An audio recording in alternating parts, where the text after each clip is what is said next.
Do you know why the Zodiac Killer was given his nickname? After committing murders, the Zodiac Killer would send letters with encrypted messages to various newspaper outlets, taunting the media and the police. Serial killers are still very prevalent in today's society, so taking a look back at past serial killers helps us understand why they do what they do. The Zodiac Killer was a serial killer that brought a cloud of terror over Northern California in the late 1960s and early 1970s. To better understand this American murder mystery, we take a look back at the crimes committed by the Zodiac Killer and the taunting that he did of the media and the police. So let's begin by taking a look at the crimes committed by the Zodiac Killer. The Zodiac Killer murdered at least 5 victims in Northern California in the late 1960s and early 1970s. The first murder came on December 20th, 1968. It was the murder of David Faraday and his girlfriend Betty Lou Jensen. The two were in a remote location in Vallejo, California, when they were approached by a man, dragged out of their vehicle, and shot to death. The Zodiac Killer then went nearly 7 months before killing again on July 5th, 1969. Again, it was a young couple, and Darlene Ferrin and her boyfriend Mike Mageau were in another isolated location in Vallejo, California. The two were approached by a man who was shining a flashlight through the window, blinding the two. The man then approached the vehicle and unloaded multiple rounds into the side of the vehicle. The shots killed Darlene Ferrin and seriously injured Mike Mageau. On September 27th, 1969, the serial killer of the Zodiac again attacked another couple in an isolated location, this time in Napa County, California, on the shores of Lake Berryessa. Cecilia Shepard and Brian Hartnell were approached by a man with a dark cloak on. A vivid description of the man is given in an October 8, 2021 article from biography.com. The man was wearing a hood and a shirt bearing a circle cross symbol. He tied them up before brutally stabbing them. When emergency responders arrived, Cecilia Shepard and Brian Hartnell were in critical condition, and Cecilia Shepard passed on later that night. The Zodiac Killer then turned up the pace and killed only 2 weeks after the killing of the previous 2 victims. On October 11, 1969, the Zodiac Killer shot a taxi driver, Paul Stine, in San Francisco.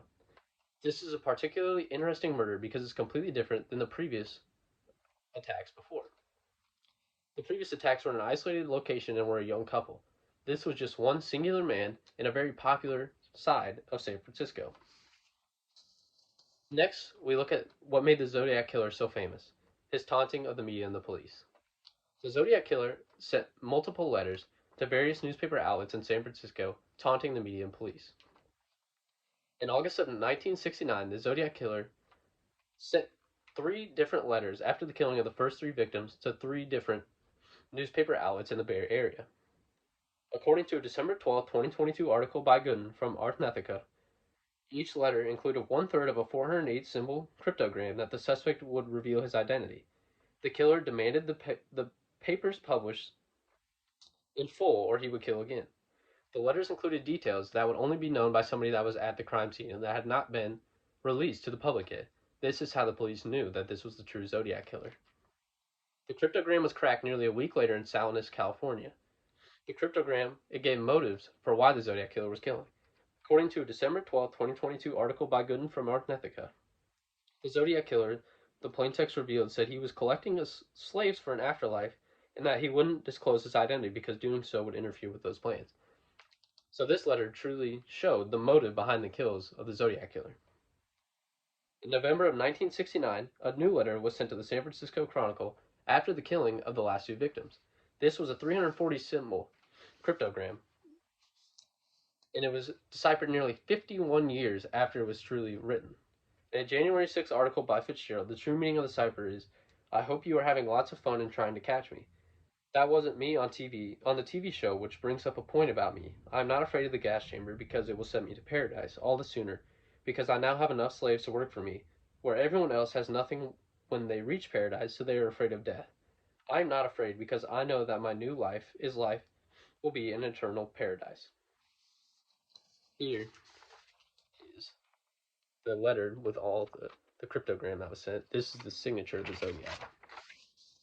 To conclude, the murders we discussed today brought terror to the citizens of Northern California in the 1960s and early 1970s. We looked at the crimes committed and the murders committed by the Zodiac Killer and the taunting that he did of the media and the police.